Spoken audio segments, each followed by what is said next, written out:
Приветик, ребята! Всем привет!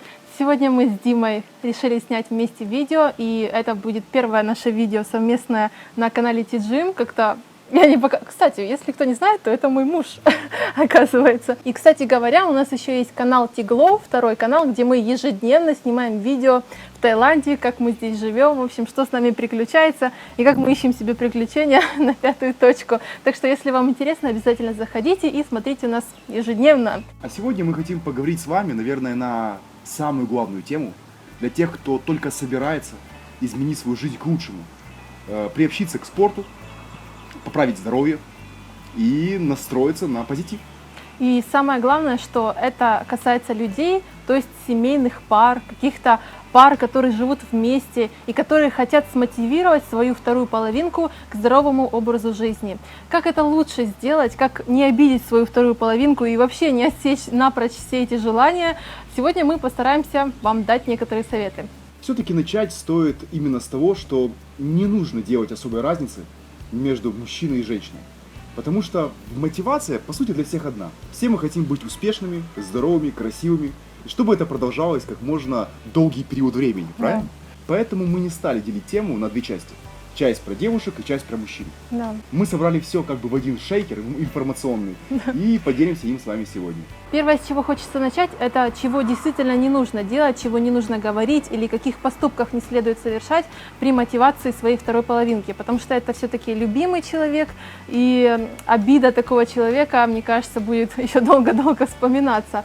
Поэтому первое, чего не нужно делать, мне кажется, это слишком явно заставлять, пилить, знаете, особенно девушка, особенно что касается девушек, действительно не нужно пилить свою вторую половинку, своего мужа, парня, то, что тебе нужно пойти, ты такой дряблый, смотри, какие есть спортсмены, особенно указывать на какие-то недостатки в своем молодом человеке. Мне кажется, это худшее, что может быть, да? Да, то есть не давите на самолюбие человека, не указывайте на его негативные, на какие-то его недостатки, потому что он сам о них знает. Если он с ними живет и жил до этого момента, то, по крайней мере, они ему не мешают. А если мешают, то если он не начал работать над собой, значит, не настолько сильно мешают, чтобы что-то предпринимать. Да. Еще не закралась его в голове та мысль о том, что можно что-то изменить и можно стать лучше.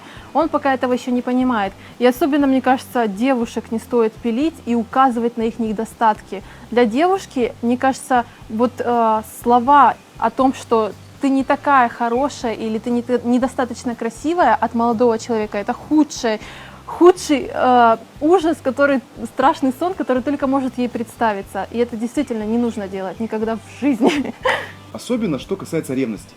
Многие прибегают к этому способу, когда хотят добиться каких-то целей.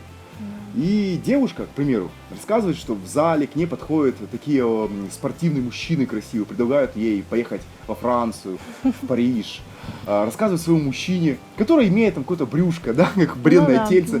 Он работает, он занят, да, ему порой не до себя, можно так сказать. Когда девушка такое рассказывает, то, во-первых, человек обижается. И эта обида, возможно, останется на всю жизнь. И это никак не подтолкнет его заниматься спортом. У него, скорее всего, появится такая психологическая защита. Он принципиально не будет ничего делать, чтобы немного отомстить своей второй половинке, супруге или девушке за это оскорбление. То же самое, когда мужчины говорят, что смотри, допустим, показывают какие-то фотографии в интернете красивой девушки, постоянно смотрят видео какие-то или просто сравнивают. Сравнение тоже для девушки это очень болезненно. Еще такой момент, который не стоит говорить своей второй половинке, это о его низких физических возможностях. В плане того, что он, допустим, ой, ты такой слабый, ты даже ни разу не подтянешься. Или, боже, у тебя такая одышка, когда ты поднимаешься по лестнице, ты, наверное, очень много лишних килограммов за последнее лето набрала. В общем, не нужно на этом акцентировать внимание, и особенно в грубой форме, да, это худшее тоже, что может быть. Еще важно, что многие принудительно заставляют свою вторую половинку, жену или девушку, это со стороны мужчин, заниматься спортом, покупая там на Новый год, на день рождения ей абонемент в дорогущий фитнес-клуб. Ребята, она просто придет и будет читать там книгу. Она вымочит свою маечку в раковине и покажет, что она занималась. Если человек не мотивирован, если у него нет желания, если он не видит причины он не будет ничего делать. Необходимости, Да, да, а для деньги занятий. будут просто потрачены и выброшены на ветер. Да. Поэтому важно все-таки смотивировать сначала. Понимаете, это очень такой индивидуальный вопрос, и если ты хочешь вот человека с нуля, который вот на данный момент не интересуется спортом, и на данный момент ему это не интересно и не нужно, как он думает, то должен пройти очень длительный путь до того момента, когда он действительно начнет заниматься. А вот так вот резко обрубать все вот эти пути и дарить человеку абонемент на год, конечно, он подумает: о, классная бумажечка, положу-ка я ее там возле ключей, будет лежать у меня. Или просто один раз сходит для видимости, сделает селфи себе в зале и все. И на этом все закончится, а вы потратили деньги и подумали, что этот человек действительно смотивируется этим абонементом. Так что теперь мы дадим вам советы, которые смогут действительно смотивировать вашу вторую половинку или хотя бы попытаться внедрить эти мысли По к ней крайней в мере, голову. все проверено на нас.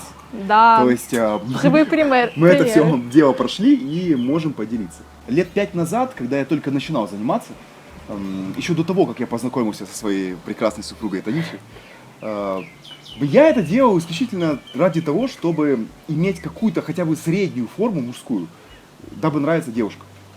Я думаю, это знакомо, ну, наверное, 90% мужчин задумывались об этом. А почему вот у него вот тут больше такие бугорки, а у меня вот плечики узкие? Или кого-то пригласил на свидание и хочешь выглядеть лучше всех? Мне кажется, это нормальное желание, и появляется такое решение – пойти и заняться собой. Это верное решение. И лет 5 назад я первый раз пошел, со временем набрав какую-то минимальную форму, я познакомился с Таней.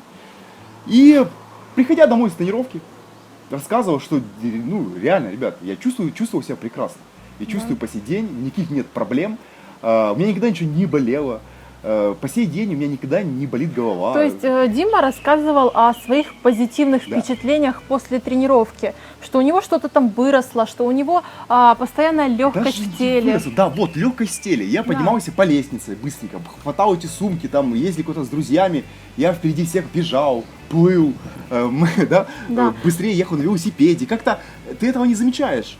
А вот супруга замечает, и это Поэтому важно. первый пункт, и мне кажется, он самый главный и самый верный, который нужно первым способом делать, первым шагом он должен для вас быть, это мотивировать своим примером. Если вы не занимаетесь и хотите, чтобы ваша вторая половинка занималась, это просто гнилое дело, и забудьте об этом. Первым способом занимайтесь сами уже длительное Своим время. примером. Да, говорите постоянно о каких-то новых упражнениях, которые вы сделали, что они вам понравились. Вот что ты там находишь, допустим, новых друзей, что вам весело в тренажерке или где вы там занимаетесь.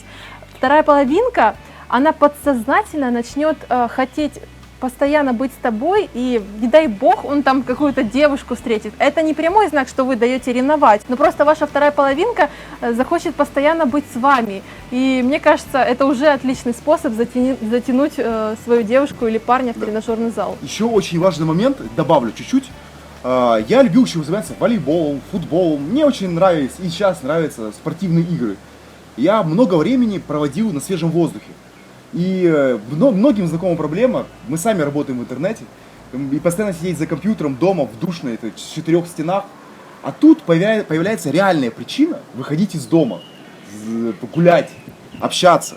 Это тоже очень важно. Да, чем больше времени вы проводите вместе, тем больше это все сближает вас. Поэтому отличный способ смотивировать свою вторую половинку, девушку, любимую жену, это попробовать найти, это сложно, но попробовать стоит. Это попробовать найти для нее новый спортивный нарядик. Какие-то шортики, топик, спортивный костюмчик. Не обязательно, что после этого она сразу же, не надо ей намекать, что вот тебе нужно теперь завтра идти в тренажерный зал, брать штангу и приседать с ней, чтобы у тебя была большая попа. Нет, так делать нельзя. Возможно, ей понравится велосипедный спорт. Да, Прекрасно. не факт, что человеку, вот вам нравится тренажерный зал, не факт, что ей именно тоже тренажерный зал и понравится. Почему бы там какие-то другие виды спорта? Вот мне, например, нравятся очень велосипедные прогулки. Я могу только на велосипеде кататься и все. А возможно, йога. Это все очень индивидуально и зависит от характера человека. Если даже ей не понравился тренажерный зал, боже мой, возьмите разовые тренировки, какие-то другие секции, возможно, групповые какие-то тренировки. То же самое касается и парней, возможно, ему понравятся какие-то... Шахматы, а что, хороший спорт. Сидишь, Нет, ну смотри, даже если пойти на какие-то пляжи или какие-то парки, там, возможно, есть какие-то тренажеры. Что касается здоровья, это тоже важно. Я не берусь говорить про все болезни, это невозможно. Но есть такие моменты у каждого из нас. У кого-то постоянно продувает ухо, у кого-то глаз, у кого-то болит колено. Это нормально, мы не бессмертны.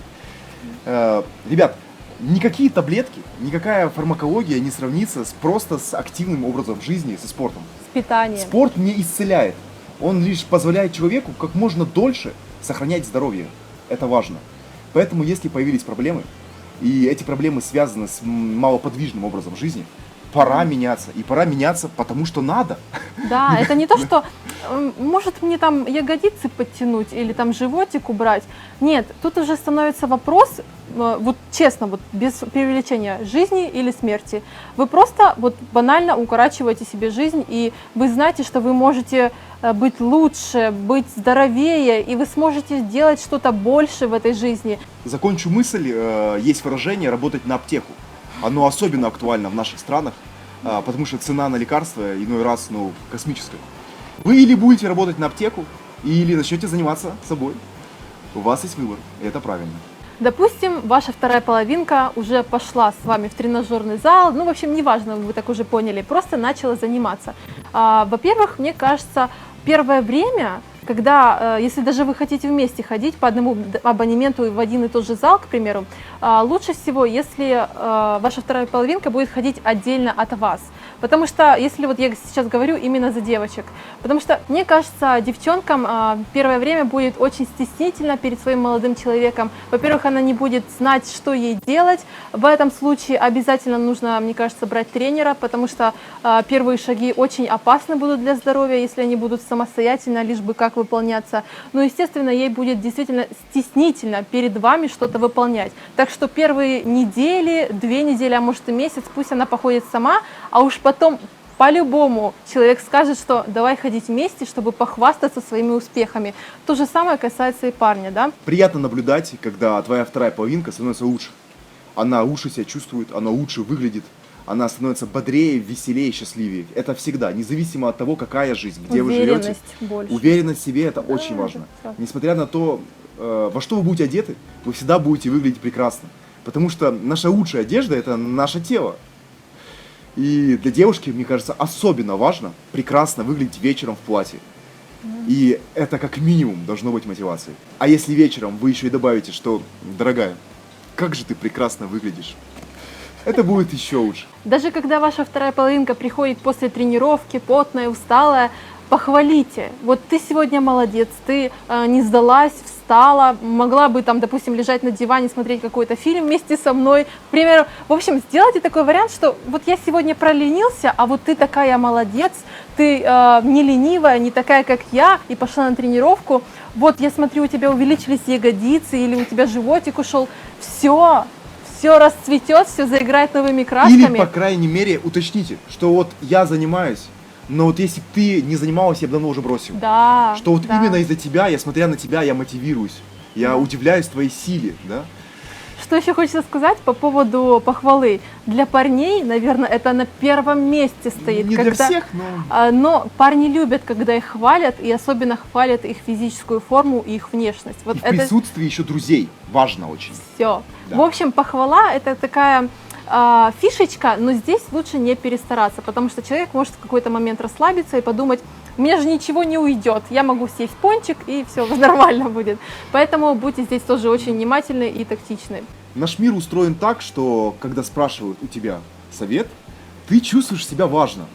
Ты чувствуешь себя человеком, который знает толк в чем-то. Поэтому старайтесь спрашивать у него или у нее, а как правильно сделать это. Не стесняйтесь, даже если вы знаете ответ. Даже если знаете. Пусть человек поймет, что вы верите ему, вы верите в его знания, в его умения, вы видите его результат и интересуетесь. И это уже создает какой-то круг общения, и у вас хотя бы появляется какая-то новая тема.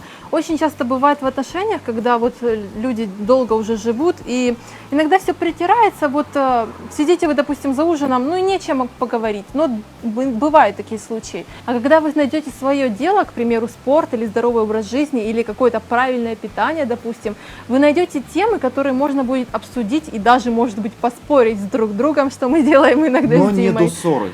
Да, все должно быть Лайтовым. лайтовом таком стиле и до компромиссов каких-то. Поэтому ищите такие темы для общения, и мне кажется, это очень классный вариант, чтобы сблизиться заново. Да.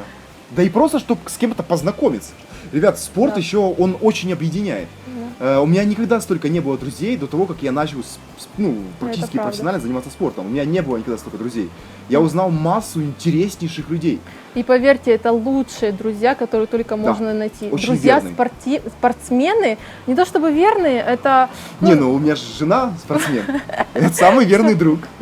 Ну, я, в общем, о том, что если вы хотите себе найти даже вторую половинку, если у вас даже ее нет, или найти просто друзей, лучше всего искать их в тренажерном зале или в таких вот заведениях, где действительно собрались люди, которых Хотят волнует свое здоровье. Самое главное. Которые хотят стать лучше. Да, Потому что именно эти люди имеют характер. да. А люди с характером в наше время это, наверное, редкость. Ценность, это Да. ценность. Ну что ж, вот, в принципе, и все советы, которые могут пригодиться парам, которые хотят начать здоровый образ жизни или хотят смотивировать свою вторую половинку. Мне кажется, на самом деле это очень сложно. И вообще, как ты думаешь, кого сложнее смотивировать все-таки? Я думаю, одинаково. Очень зависит от человека, но в целом эти правила подойдут практически любым парам. Да, скорее всего, да. Ну, опять же, не забывайте то, что если уже длительное время вы хотите смотивировать свою вторую половинку, и у него или у нее никак не получается это все, и она отстраняется от вас таким образом, лучше бросить это дело. И не всем людям, действительно не всем людям дано заниматься спортом, возможно, даже придерживаться правильного питания. Поэтому здесь может быть сойти такая поговорка «люби меня такой, какая я есть». Мы ни в коем случае не осуждаем тех, кто доволен собой, несмотря на то, как он выглядит. Если вы чувствуете себя хорошо, если вы себе нравитесь, вы в себе уверены, значит это именно то, что вам нужно. Да, И ничего конечно. менять не нужно. Да. Так что, надеюсь, вам понравился наш сегодняшний дуэт. И если вам будут интересны такие видео такого рода, когда мы с Димой о чем-то общаемся по поводу спорта, питания, здорового образа жизни, обязательно поддержите нас пальчиками вверх и пишите ваши запросы в комментариях под видео. И, конечно же, не забывайте заходить на наш второй канал T-Glow, смотреть наши влоги, смеяться вместе с нами, ну и радоваться жизни. Привет. Да, спасибо вам большое за просмотр, за лайки. Всем удачи и пока-пока. Пока.